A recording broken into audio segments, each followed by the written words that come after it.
Robots Radio presents Fresh Tomatoes, the movie podcast. I'm not usually a hat fan, but wow. Jeg vil ikke være en dagger. I'm really sipping on that dumb bitch juice today, and Yeah, I am. But you know what? Someday I just might grow out of that. But you will never stop being a jerk. All chocolate cakes are good. You're a fascist. it's hideous. It's horrible. It's home. Angry white boy, let's go!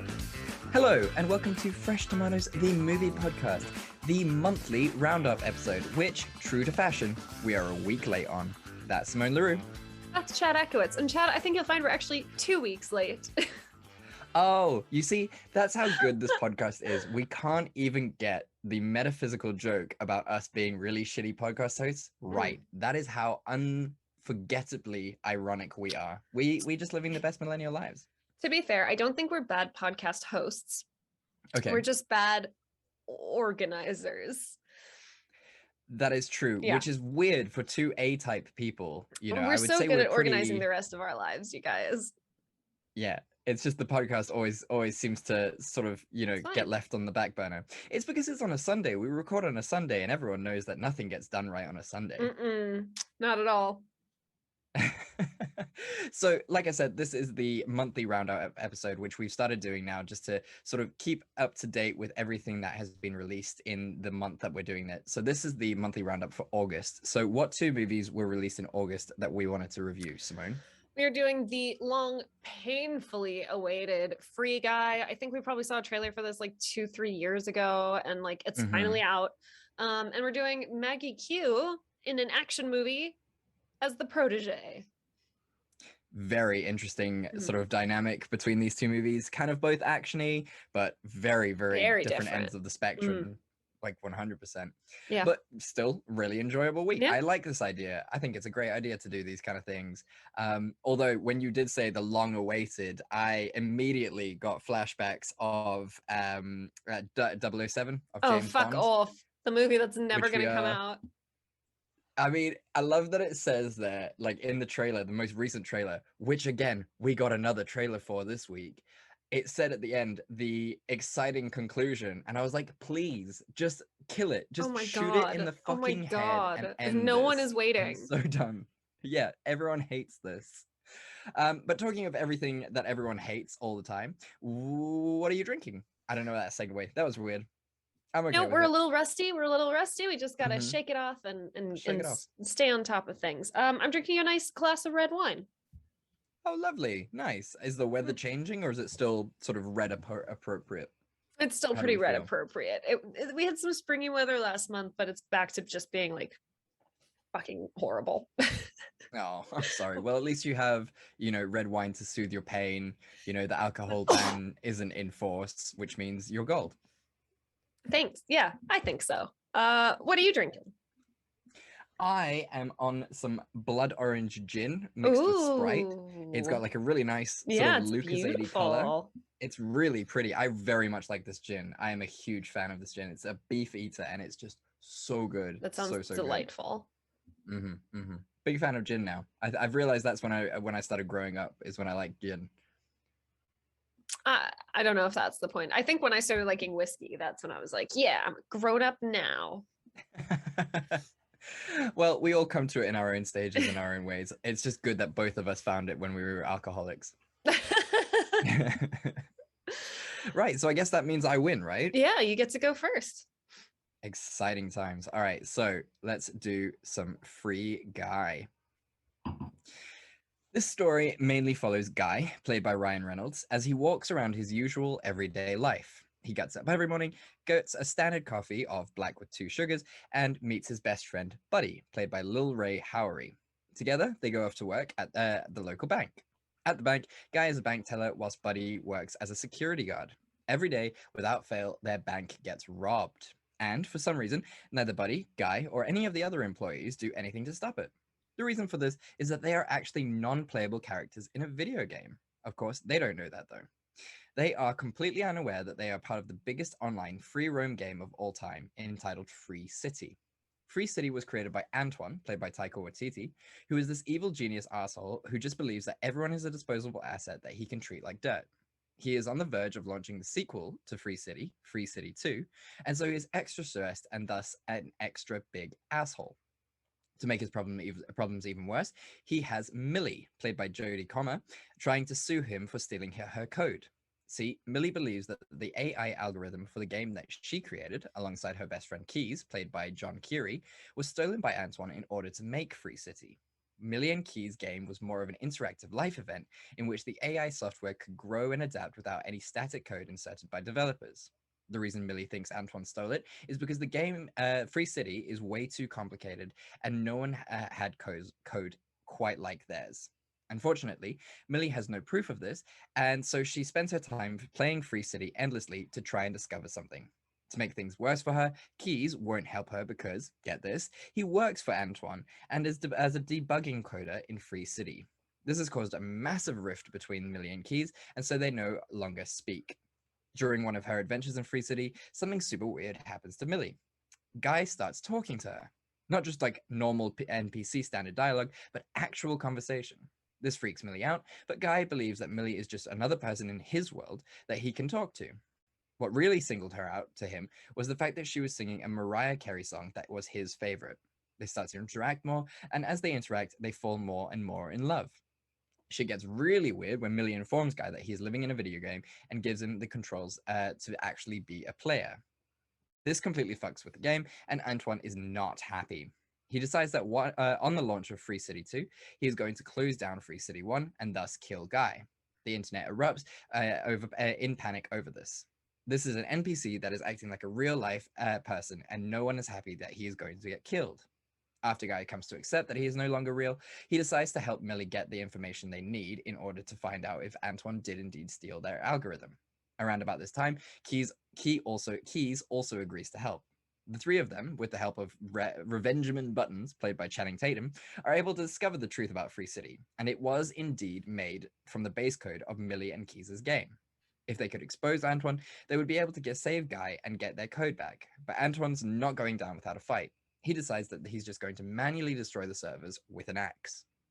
In the final scenes, as he is bashing down the servers, Millie makes him a deal. He can keep the code for Free City so long as he keeps Guy alive. And Antoine agrees. Unfortunately, Antoine's credit is so completely destroyed that Free City 2 tanks. Meanwhile, Millie and Keys' game is a huge success. But the question remains, why did Guy suddenly spring to life? Millie realizes that there was a trigger code in Guy's computing. The second he met Millie, someone with all of her quirks and idiosyncrasies, then he would fall in love and come alive. The only way that this could have been written into the game was if the writer of the code wanted it to be there.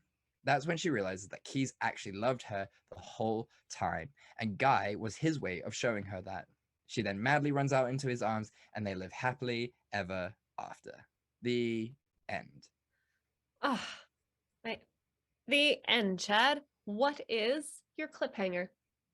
My cliffhanger has to be this one, and it's the scene where Keys is giving the explanation of Guy's coding and like saying, you know, there's like this trigger event, and then it's sort of like all lovey-dovey, and it's just really, really cute, and it's really subtle, and you're just like, this is very, very cute. And yeah, I think, you know what, weirdly enough, this is what I really liked about this movie, is the fact that it was just like a really cute love story, actually.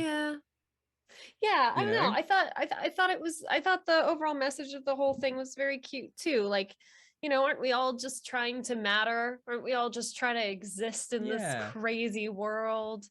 It seemed like a very roundabout way to get that message across with AI engines and artificial intelligence, but we did it.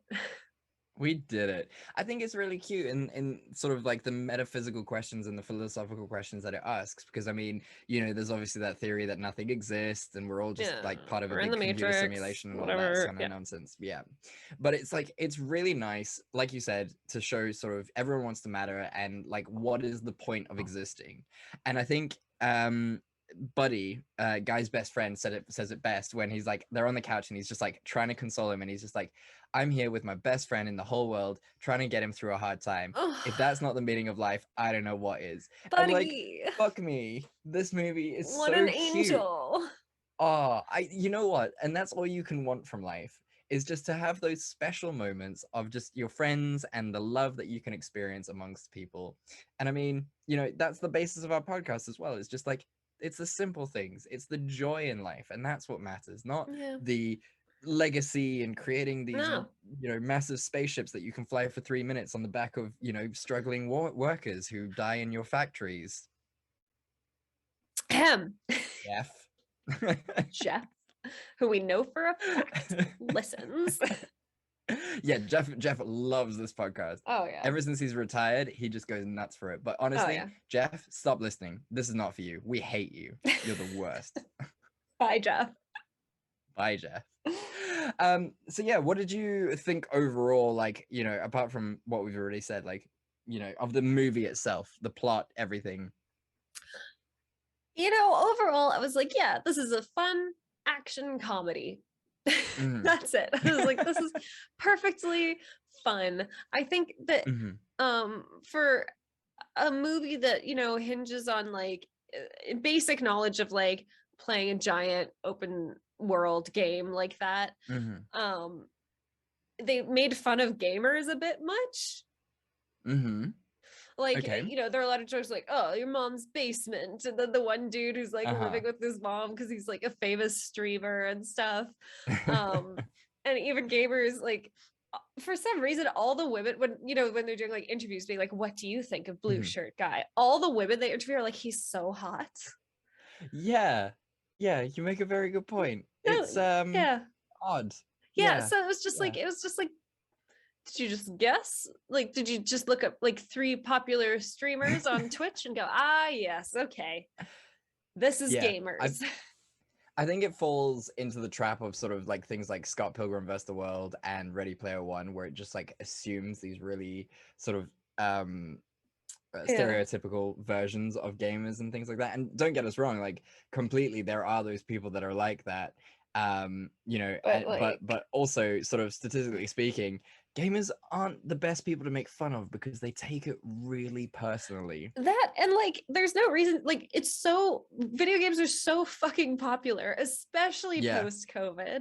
Like Yeah. it's just bizarre to be like, oh, it's all these dudes in their mom's basement. Like, no, it's also like everyone. a It's everyone. casual player, yeah. No, I completely get you. For me, I feel like I'm very much over the Ryan Reynolds of it all, if I'm Yeah, honest. you're I'm right. very This was a tired. Ryan Reynolds too far for me too. It was really bad. So I went to see this in the theater, and it was quite packed, which made me very anxious in terms of sort Yeah, of of course. COVID and everything. Like I felt very, ooh. But it was really interesting to see sort of the general public's reaction to Ryan Reynolds jokes, in the fact that he would do a Ryan Reynolds thing and there would be no laughter throughout the entire Damn. cinema. It was so That's amazing. I think we've devastating. all just got the most amount of Ryan Reynolds fatigue. Yeah. And that's not saying he's a bad actor. No. That's not saying he isn't funny. It's just he does stereotypically play the same roles Yeah. over and over He keeps again. getting cast in these exact same roles, and they're like, no, Ryan, like you just keep doing your thing. Exactly. But he could switch it up. Yeah, it would be nice to see him in sort of more of an action thing. You know, like peak Ryan Reynolds when he did Yes. Amityville Horror, which made no sense for him, but was That- so good. He was very hot in that. Oh my god. I think, you know, that shirtless scene of him in Amityville Horror just made the movie. It Awakened made the something in movie. me. Oh, it's your horror. It's why am I horny when I'm watching a horror film? It's a very weird dichotomy. Yeah. Yeah. And it like what else, you know, I mean, what can you really say about this Yeah. movie? I mean, I love Jodie Comer. I think she's incredible ever since like she's in Uh-huh. Killing Eve. And it's really weird Yeah. seeing her go from playing like Emmanuel and Killing Eve to like this like Uh-huh. cute like coding gal. No, I completely agree, but she killed it. She did Yeah, a really no. good job. Her accents were flawless, you know, going between British and American was really, really well done. Oh, I mean, after Killing Eve, that is child's play. That's also true. Yeah, the one person I really didn't like in this was Taika Waititi, strangely enough. Couldn't stand his character. I just thought mean- it was just really ew. Yeah, But not, it was not also for the reasons, like not for those reasons of you are supposed to hate him. Yeah, It was no. just really overplayed. Yeah, and he was also like you're absolutely right. He was like cartoonishly a mean boss, but to the point where Yeah. it's like, okay, it physically does not make sense that you're a successful owner of a Yeah. game development company. Like, even if you did steal all of this, you have to have a basic sense of like marketing and looking after your Yeah. audience and what gamers want, and like consistently poo-pooing everything your staff suggests or says, like, hey, this is what our audience wants. Like, it's just like really, it's frustrating. Yeah. You're like, there's no way a guy like this would have gotten this far. No. And what's really frustrating about it as well is it's set in, you know, modern times, and it is very clear that no boss would be allowed to get away with this, really. You know, it would be No. an HR nightmare. So it just wouldn't happen, really. Yeah, especially like with developers. Like, developers are such a Yeah. coveted skill Exactly. set. Like, you best treat them well. They could go find another job ASAP. So quickly, and be paid so much more than Yeah. what you're offering. It's disgusting what developers get paid. We Ugh. really went into the wrong field. We like, really did, completely. but I'm also very dumb, so I don't think I would have done well at programming. I get very frustrated. I made it to like the 8th lesson of Python, and I got really mad. I felt like, you know, Hercules when he just smashed the loot in the old story because his fingers were just too big to play the intricacies of the loot, and I just felt like that. Yeah. I felt like a big dumb With your dumb dummy. himbo fingers. With my dumb himbo fingers. So yeah, I mean, it was a perfectly passable movie. Yeah. Fine. Not much to say. Yeah. It's a Friday night film, guys. You could watch it fairly buzzed and still get what's going on. Oh, straight up. I mean, yeah, you could pretty much catch what was going to be the conclusion, you know, pretty quickly and pretty early on. But yeah, what was your golden moment? What was your golden nugget? Golden nugget. That's what we're calling it. I think for me, it was what I assume is like the beginning concept of when they decided to write this movie, which is like, how fucking weird must it be to be an NPC in a big open world game like this? Like, what is that like? And I think that was a really cool premise. So I found like the opening sequence really funny and just like super insightful, even up to the point where like he's in the bank and he's like finally like kind of becoming sentient, and it's these two little girls playing video games. Yeah, like it's great. Controlling this massive dude character, and the girl's like, waste that bitch. Love it. That was just like so funny and insightful. And then from there it just kind of got like a little weird and boring and predictable. But like the beginning, I was like, yeah, this is great. What a fun concept. That we often do movies that fall into this what if trap. You remember when we did Brightburn and we were saying, oh, what if Superman is evil? And it's the same thing here. What if you were an NPC who became a PC? Yeah. And it's like, okay, but how do we end it? And that's the issue with these movies, is how do you end it? Yeah. But yeah, it was really fun. Yeah, the first 10-15 minutes is a really good romp into the world of NPC players. And what about you? You know me, I'm a hopeless romantic, Simone. So it's all about the love. All about the fact that he wrote the code into the game to show his love for her, on the off chance that she would find him, on the off chance that he would be awakened by her singing a Mariah Carey hit. You know, just speaks to me, speaks to the dumb idiot who just falls in love far too easily. And I just I couldn't not love it and just like get a little bit of teary-eyed. I had a sequence of questions about that, but I'm not going to ruin it for you. I think I can just leave it here, not be my super cynical self. And yes, Chad, that's a lovely nugget. Thank you for not ruining my evening. I very much appreciate welcome. that. Just let love be love, and I would appreciate that if you didn't ruin it, you gremlin. Tweet about it if you want, and I'll just, you know, ignore your tweets. Sure. Yeah, just get it out that way. Yeah, I think that's fair. So would you recommend it? Yeah, I guess. Like, it's not mind-blowing, right? Like, it's not like a cinematic experience that I will treasure forever. Yeah. It's fun. Like I said, it's a Friday night movie. Get a little buzzed, watch it, then go watch Deadpool rather, because it's a much better Ryan Reynolds movie. Definitely. What is your favorite Ryan Reynolds movie, actually? I think it might be Deadpool. I feel like Deadpool was like really peak for him. Right. I'm You gonna can be a tell he bit really weirded. wanted it. That's true. I mean, he's been wanting it for years. He's Yeah. really petitioned hard Yeah. for it, and yeah. For me, it's The Proposal, which is Oh, weird. that's a good I'm about one. that movie. That is It's good. really, really good. Sandy B, him, Ugh. unbelievable. Really good dynamic. Mm. Such a fun movie. And Betty White. Can't go And wrong. Betty White. Yes. Okay. That Yeah, that's perfect fair. angel That's lady. valid. Yeah, I kind of agree with you. Like, I wouldn't actively recommend it, but I wouldn't be like, don't watch this film. I would never, warn people against it. Yeah. Yeah, like, fine, watch it, but be warned. Don't have high guess. expectations. It is what No. it is. Yeah, exactly. Good. Well, talking about it is what it is. Talk to me about The Protege. Okay, I'm reading directly off of the IMDb synopsis. Because I missed a lot and I was like, whoa, I am dumb. Dude, Okay. no, you aren't dumb, because remember, I texted you before we did the podcast and we were discussing who was going to do what movie, and I said, please, can you do Protege, because I didn't understand a thing that was going on. Like, I left that movie being like, what the fuck? What was the point of that? So I'm glad Cool. that you feel the same way. Excellent. Okay, so straight off IMDb. Here we go. Anna is an assassin raised by Moody after he discovered her in the aftermath. Anna, played by Maggie Q, is an assassin raised by Moody, Samuel L. Jackson, after he discovered her in the aftermath of a massacre in Da Nang, Vietnam, where she killed 4 men who had kidnapped her and murdered her family. For years, they traversed the globe and completed high-profile contracts, settling in England, where she runs a rare bookstore and he lives in a manor house. She first encounters Rembrandt, played by Michael Keaton, in her store when he comes into on the pretext of buying a gift. Now, in the movie, Anna and Moody kill a Romanian mafia boss by taking his son hostage and using him as bait.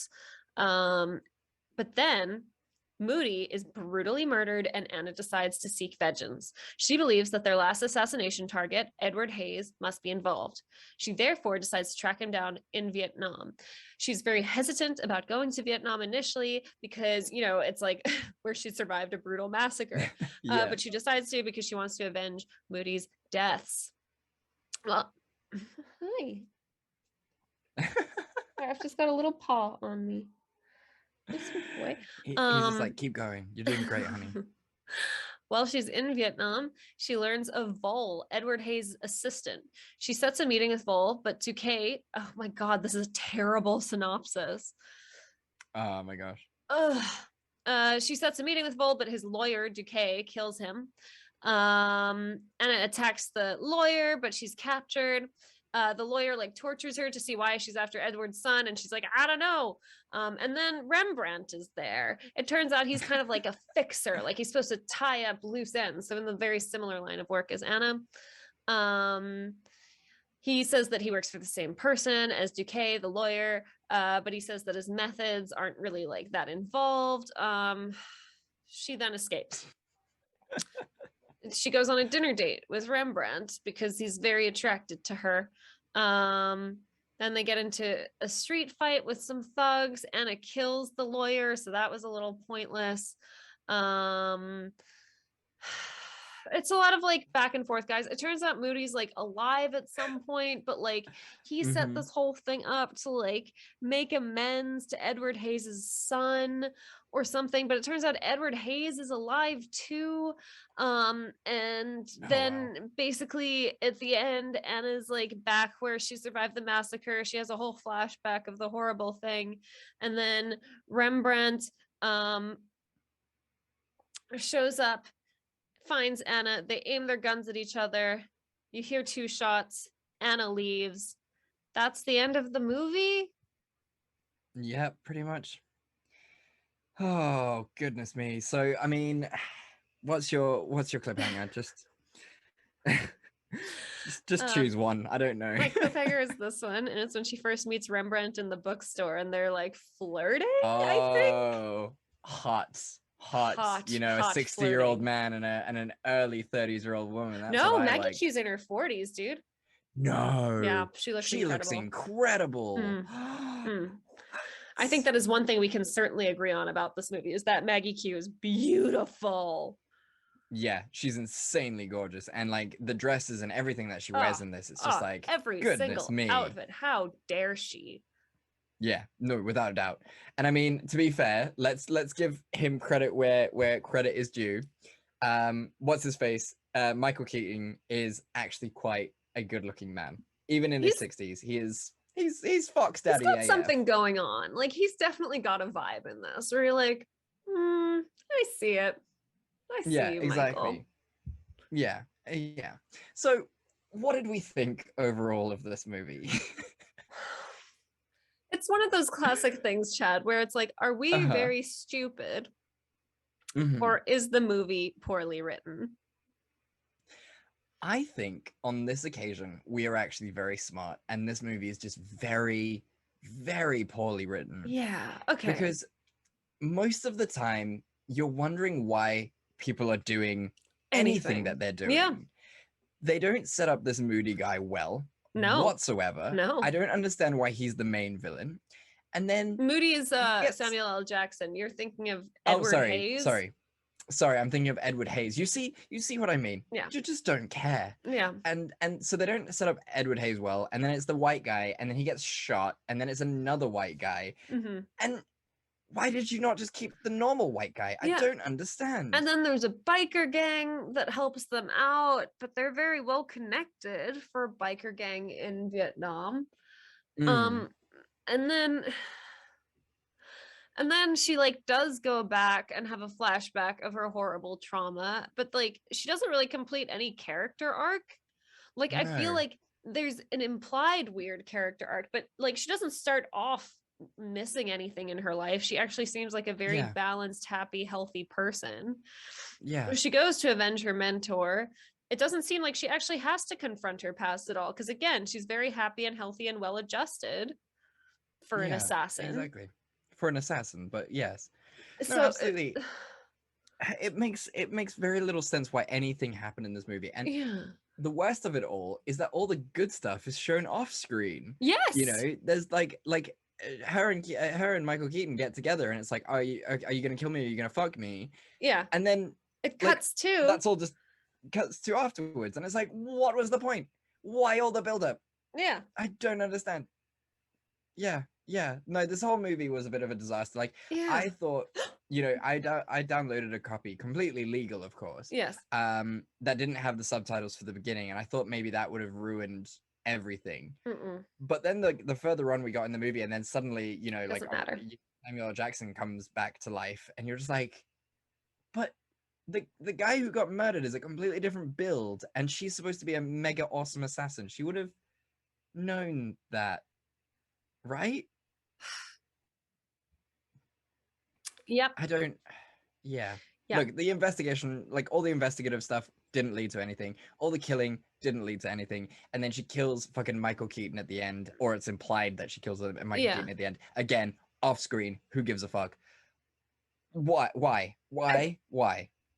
I don't know. And I don't understand. I don't understand why it was like this big, weird, complicated thing when it's like I just wanted to see Maggie Q kicking ass Mhm.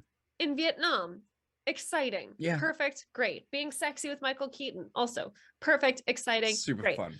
All of like the actual like plot that they tried to build in around it was utterly bizarre. Yeah. Really, really bizarre. So strange. It just set up for nothing. It Yeah. was like bowling and Yeah. then going into the gutters every Yeah. single time. So you're just like, You know, okay, what getting was the point so of that? close. What was the point of Yeah. that? Why are we doing this? Yeah. And you leave and it ends and you're just like, oh, okay, I guess that's the end. Cool. Fine. Yeah. Great. Awesome. But good things, like we've said, you know, this needs to turn positive a little bit. Yes. Maggie Q, amazing. Michael Keaton, I would love to amazing. see her in more roles like this. Yes, definitely. Like Samuel L. Jackson in it as well for the little bit Mm. that he was in it. Very, very fun.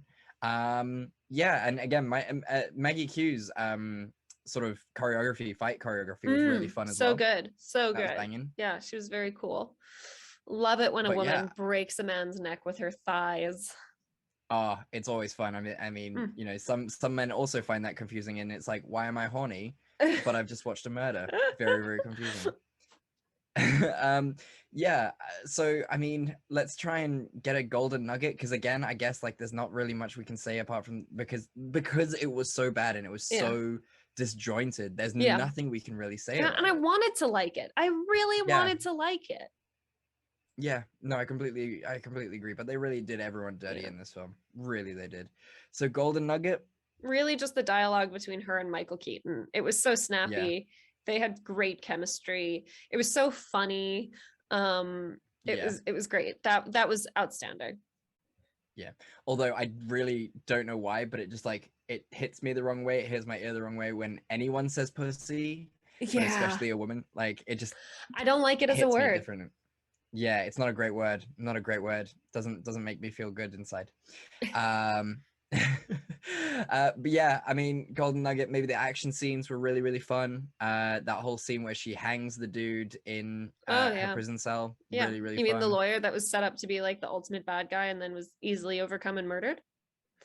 No, I'm talking about the first guy who tried to hang her. Yeah, and then he got hanged. Really fun turnaround. Always good. Yeah. Especially after she's been like waterboarded for hours. Good lord. I mean, work. That was intense. Damn. But yeah, the action scenes were pretty badass. Really appreciated those. You know, that's it. Maggie Q doing it. Really fun. Really, really fun. Yeah. Would you recommend it? No, I would just, if you want, like maybe do a young YouTube of all the action scenes, watch those, and then don't bother. Yeah, I completely agree. It's not worth your time. There's nothing compelling about this film, really. Maybe unless you're like a massive Maggie Q fan. That's the only like massive. I'm talking or a like massive Michael Keaton fan. Or a massive Michael Keaton fan. Like you need to be like obsessed. You know everything about their lives. That's the only time I would recommend this film. Every other time, not a chance. No. Well, I guess that calls to the end of the episode, Simone. How do you feel about our monthly roundup for August? How was your August? Talk me through your August. My August feels so long ago now. I know. It was good, I think. I was in a good mood. Okay. Yeah, doing better, a bit more financially stable now, which is like actually such a huge relief. Oh my gosh, I can imagine you must be so happy having the dual income. Like unbelievably happy. Just like it's nice not like stressing all the time or like it's nice. So it's been good. It's been really good. Okay, that's good. I'm very happy for you. Thanks. It does make me very happy. Like it you just want to see your friends flourish, don't you? Yes, I mean, that's all you want. Yeah, exactly. And I'm just happy to see you flourish, my friend. Thanks. Right. Yeah, my August was a bit of a mixed bag, obviously. I found out that I wasn't going to get the house, which was kind of shit. But, you know, then I'm going to move out anyway, which was also nice. And, you know, enjoying my job and life is just pleasant. Just overall life is very pleasant. Touch wood. Yeah. I always feel like if something's going to go wrong, but, you know, we do deserve a bit of pleasantness.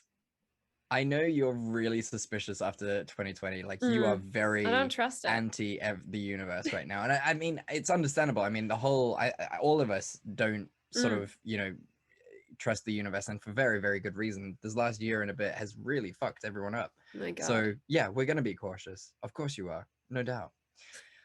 So, but let's turn it around. What is your optimistic thing for this week? What is your gratitude?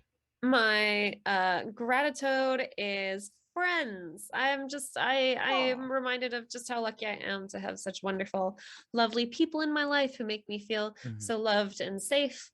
It was a real source of comfort during the hard times, and it's just really lovely during the good times. So yay, I'm so lucky. It's nice. It's good to have friends, especially like you said, during the good times and the bad. I think that's where your true friends really come through. And it's lovely to know when you have those people in your corner. Yeah. What about you? I have got an official moving out date, which I'm very excited for. 4th of October, I will be in my own place. I am so, Simone, I cannot tell you how excited I am to be living by myself. You don't want to keep living with your parents forever? Don't want to stick it out? No. Simply no. They're lovely people. Love them. but I spent the first 18 years with him. It was great. Had a great time. You know, great. Moved in with them again when I was like 21, 22 with my girlfriend. Not so great. Very, very combative. Very small area for all of us to live in. A little bit awkward. Then I moved in again.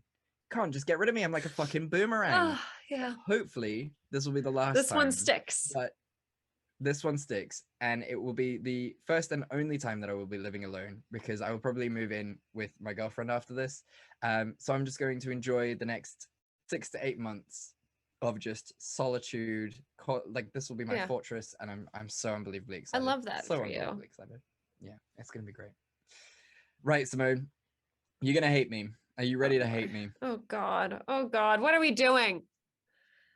So, you know, I really love spooky ooky. I really love creatures that are not real, but they could maybe be real. Sure. And you know, there is one certain light of my life, one certain caterpillar that turns into not a butterfly, but a moth, you could say, that just makes me happy. So next week, Simone, we're gonna do Mothman movies. Yes. Okay. Actually, I'm thrilled about this. I'm back. Oh, on wow. board. I love a cryptid. Oh damn! I thought you were gonna hate it. Why I would thought I you were hate gonna it? absolutely fucking hate Mothman, because I've spoken about Mothman before, and you've always treated it with such derision. It's not derision. It's just I don't get like the obsession with it, but like I'm interested. Okay. Maybe okay. this is Fine. maybe this is the week that turns me, Chad. Maybe I'll This is it. be on that hype You're- train with you. You're gonna join the Mothman conspiracy groups. You're gonna just become this massive Mothman. I'll get a Mothman tattoo on my lower it's gonna back. be so exciting. Oh, I'm so ready for it. It's better than a butterfly tattoo, but you Is need to it? have it just, lower back. Absolutely. Yeah. Like, is there a better signifier of I'm both slutty and very weird than a Mothman back tattoo? Simone, I mean, no offense, but it's very accurate. Wow. Okay. I feel like I'm only like spiritually slutty. I'm actually quite monogamous. I'm only spiritually slutty. I'm quite that might be my favorite thing. Please get that as a tattoo on your neck. That would make me so happy. I'll put it in like banners under the Mothman tattoo. Spiritually slutty. Slutty. I love it. In proper old school. Of course. Yeah. Calligraphy. Yeah, I love it. Okay, so we will be doing Mothman from 2010. Okay. And the Mothman Prophecies, which, scored 52%, but it's the It's Mothman in the film. range. It's quintessential. Yeah, exactly. So Mothman 2010 and Mothman, the Mothman Prophecies which is, I'll give you the year just so we don't fuck this up again, 2002. Okay. Please also just send me those years in a message so that we don't pull a shutter again. That's what we will call it from now on. But guys, thank you so much for listening. We really do appreciate you. We really appreciate your patience with us after last week. And yes. The episode will happen at the end of the month of which we are rounding up. That will probably not happen again. Knock on wood. We're pretty bad podcasters. But if you want to write to us, you want to tell us what you would like to see us do for September, even though we've already chosen it, but still tell us anyway, just in case we might change our mind. Who knows? Where can they do that, Simone? They can talk to us on Facebook or Instagram at Fresh Tomatoes Podcast, on Twitter at Fresh Tomatoes MP. They can email us at freshtomatoespodcast@gmail.com. There you have it. And as we say at the end of every episode, we love you and there's nothing you can do about it. We love you and there's nothing you can do about it. Goodbye. Bye.